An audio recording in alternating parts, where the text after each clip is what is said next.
Okay, good morning. It is Friday. It's November 12th, and I am going to show you the Nasdaq this morning. And we're going to take a peek at how to use prediction points on the Nasdaq. We'll hop over here and look at a chart. Also, it's important that you understand the risks that are associated with trading futures, and that you can lose all then or more than all of your money. And what I'm going to show you here is for educational purposes. You should definitely consult with a professional before you make any kind of investment decisions. Okay, so you can find this risk disclosure at the bottom of every single page on our website, daytradelikeapro.com. And just some light reading for you. Okay, first of all, let's just start off. So we offer a free trial of prediction points. As we've been doing that for a long time. We think they're pretty great, and I use them in my own trading.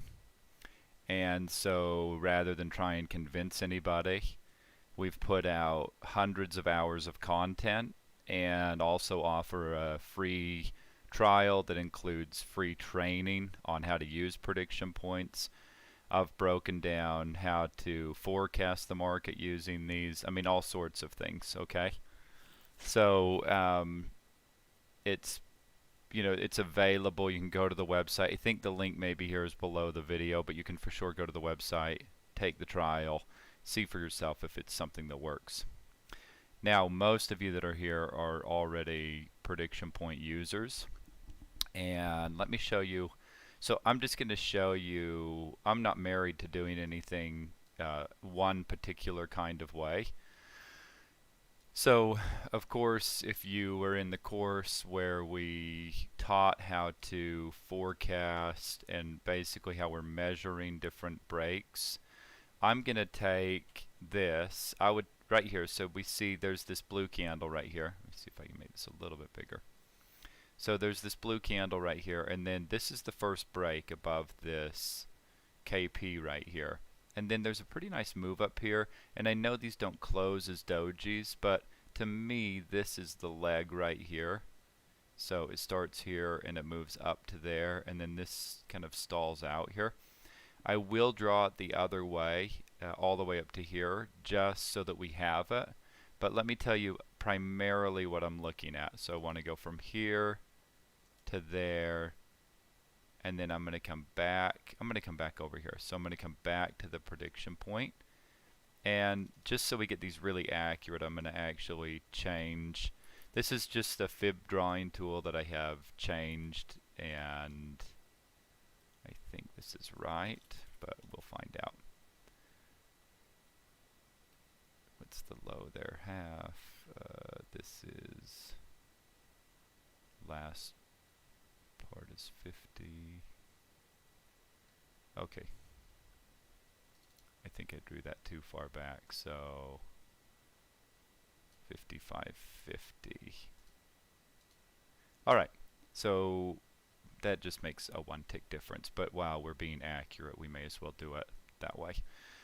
So that's the first thing that I'm drawing.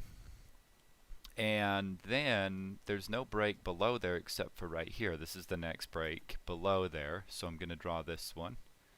And 72.50 down to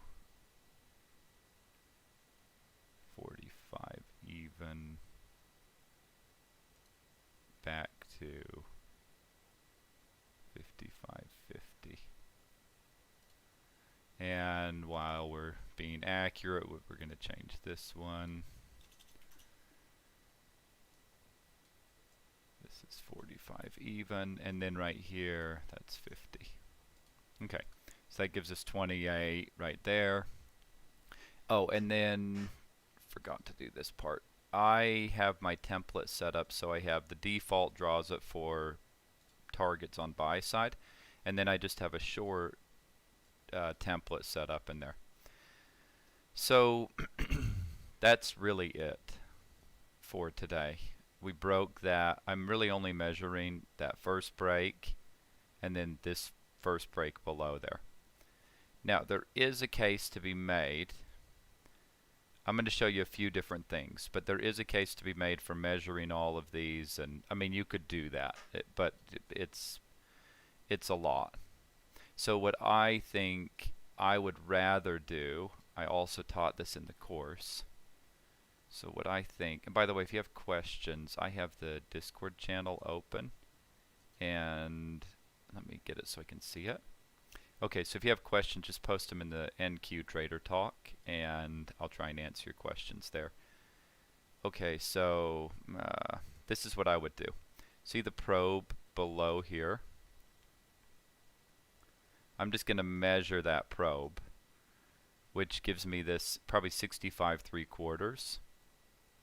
And then you can see, so I don't know how the best, I have this tool set up where we highlight this area, but this is set up in gray. And since the chart is white, let's go in and change this to like a, what does pink look like? There, that works out, I think. And let's actually change that to the default. So save this as the default, yes. I want to replace it. Okay. So right here, all I'm going to do is I'm going to say, since they broke the prediction point on this side by whatever this amount is, I'm going to assume they could probe by that much on this side. And they really, that holds fairly true. This is not an exact science, and also a lot of you know I trade the S&P much more heavily than I trade the Nasdaq. So anything with more volatility is going to be, you're going to need to allow more probing on one side or the other side of a level that you're using. So that's just a factor of the amount of volume that's getting traded there. Less volume, easier to manipulate and kind of move around. So that probably is the top right there. It's 66/4 and the high 67 3/4. So a 1.5 on the Nasdaq. I mean, I don't really even notice that. And then you can see it trades inside of this range. You could extend this out. We'll get rid of this one. Oh, so look, you see this extension. Let's get rid of this one. You see this bit of a probe up above there. So whenever we get in a range like this, I'm going to just keep extending it. So if I copy that and I bring it down here, and what do you notice? So there, what happens, we hold in here. And then if we just go along little by little here, holding inside of this range. Okay, so now, is that the low right there? I'm going to draw that, and the range is starting to get a bit bigger. There's a couple of things I'm going to show you, but this is just one of the things that I do. So now it's like, okay, now we have to break above this to really get out of this range if we're probing by that much on that side. So let's see. Okay, and then what happens? It comes up. I don't know. That might be to the tick or within a tick or two. I don't know. It's really close. So what they probed below down here, they probe by the same amount. So to get out of this range, we really need to see a break out of this, and not a or break down out of this level, right? So by the way, so there's the range, but if we go into a, now we can start going into a smaller range. See, because there's like micro ranges inside of here. Okay. So now we can copy this and bring that up here. So there's that range right there. It does probe out of that, but it doesn't. If I go here, I bring this up to, where did it probe? Right here, right? I'm going to get rid of this one. And then bring this down here. I think that's about it. And notice, so that probe up there, about to the same right there. Have you noticed something so far? I mean, this has held pretty true so far. Let me get rid of this one, and now if they're going to break back above here, because this has just been in a range. So what's the next part of this move? Right there. And then let's just see how far they probe back up above here. They don't even get back up to here. Yeah, okay, there. So what is this? Let's call it 69.5. 3, what is that? 2.5 points. I mean, it's really nothing on Nasdaq, right? So value-wise, that's the equivalent of 4 ticks on the S&P. So I'm definitely not too nervous about anything on there. And then that brings us into where we are right now. So that's one way that I would do it. And you could keep this drawn in here so you can see. But if we get more of this behavior coming into the regular trading hours, I would be watching this. I'm a bit suspicious that we didn't come down and get this T1 right here. What happened over here is we did get above the T1 just a little bit. So the T1's 91.75, and we got two points above that. Again, it's only like 1.25 on the S&P as far as dollar value goes, and so not like it was some really convincing break. And then 91.75, and the high here is 91.5. So came back here within 1 tick and held and sold off from there. So that's interesting, I think. Let's draw a couple of other things in here. Let's draw this from here just to give us an idea of what this would look like to there. I would say that's about it. So 16, probably 101 is the number that we're looking at. It's hard to know if this is 25 or 50, but this one's 75 and this one's 50. So 16,101, and if we can get up above that, we should see some more strength in the Nasdaq for sure. Okay, so the other thing then, this is fine if you want to draw. Let me show you the other way here that we can do this. So we drew this in already. That's not a problem. Now let's draw this. We're going to go through and draw these one at a time along the way. So there's your first target. It's pretty close. And when you combine that with the probe that we already had over here and just probing just above that, okay, I don't like. This is not really how I would do it. This is not really the way I would approach this, but to each their own. You're certainly welcome to do it this way. It's not my way of really doing it because I usually just use those first breaks unless something looks really good, and then I could go with that as well. So this is a pretty nice break. This is a pretty good leg down here. Let's see what that gives us down here. Okay, 20. So maybe that's something to keep an eye on. This is a really good break that got up to here, back down to there. So 94. So that's still inside of this range, so not really, too worried about how that would look. And that's pretty much it as far as how I'm going to look at it around prediction points. We're basically trading inside of this range, yeah. And it looks to me like there's a bit of room for this thing to move to the, there's room on either side of it, really. You can see how far apart the targets are. So from here, well, let's, so these targets right here, call it 40-ish points between them, and about 30 points on the downside. So there is a bit of room on both sides. So pretty decent, probably pretty decent market today as far as what your range is looking like. Let me just show you one other thing. So sometimes when it gets really like this, if you go back and you watch how I drew, I said here was the probe. Okay, how far is it going to probe above? That was practically dead on.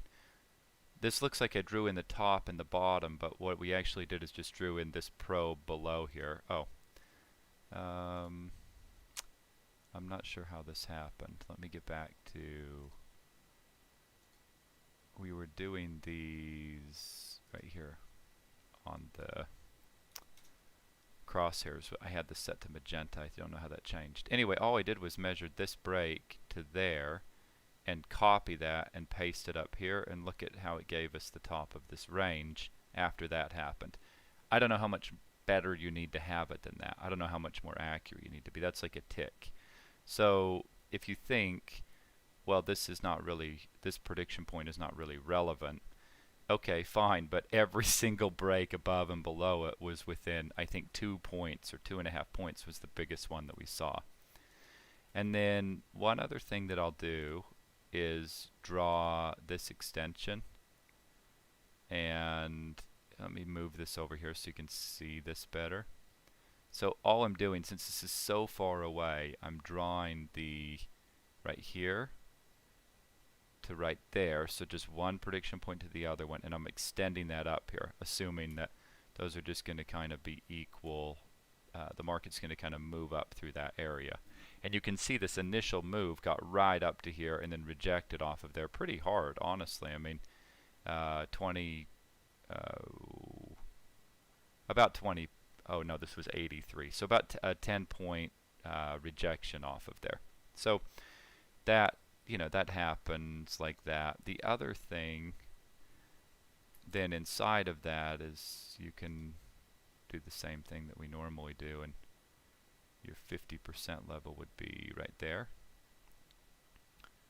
So all that stuff works. You can do it all of that way. I just like to find the easiest thing. So let me show you one other thing that I like to do.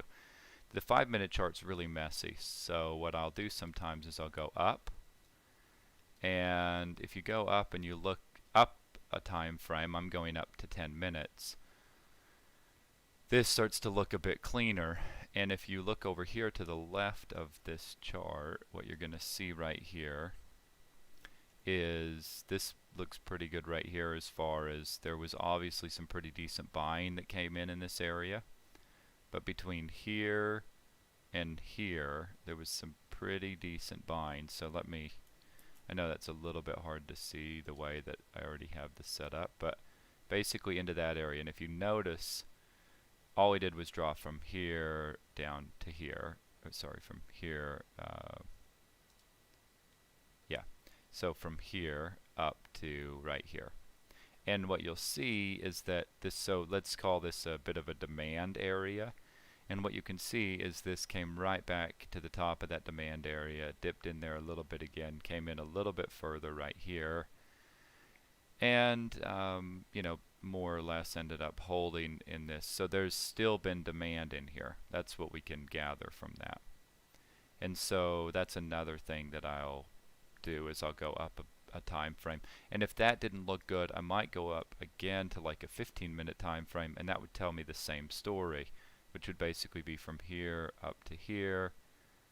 Pretty decent area for some demand in there, and that does hold true again on the pullback into there. So if the 5 minutes a little bit crazy, even though we can still map that out and see what's a probe on each side, then we can come back and look at that. We can go, let's go look at a 10-minute or a 15-minute. So just maybe going up a time frame or 2 or 3 from whatever it is that you're using to look at the market. That might help kind of smooth things out over the bigger picture and get rid of some of the noise that's going on in here. So that's pretty much what I'm looking at here. This target was achieved. I'll be real interested to see what happens at this 28 area. We've got the CP right there as well. And then once things get underway here in about 35 minutes, I might redraw this break of this KP, but in my experience, these first breaks are usually the best ones. And so I'm just going to pay attention to that. I'm going to see what happens here at this 28. We've had the CP right here. So I'm going to be watching that area. This held. We could come up to here. But what I would, and I said this in map this morning, I said that I tend to think of whichever side of the T1 we're on, we likely are going to get more in that direction. So if we hold this T1, then likely more buy side. But if we're holding here, obviously we've seen the selling come in here already. So this is obviously a range scenario between, let's call it here and here. We're in a bit of a range scenario, even though the range is still pretty decent. A break out of that would start to clear things up a little bit on which side of this we want to be trading on. And then holding above or below the T1s is pretty telling. And so that's how I'm looking at things. That's how I'm breaking it down for myself. That's what I'm looking for in my own when I see something like this that's gone on overnight, or if I'm trying to trade that, if it's happening during the day, either I just don't trade it, or I will just do what I showed you, how I'm measuring.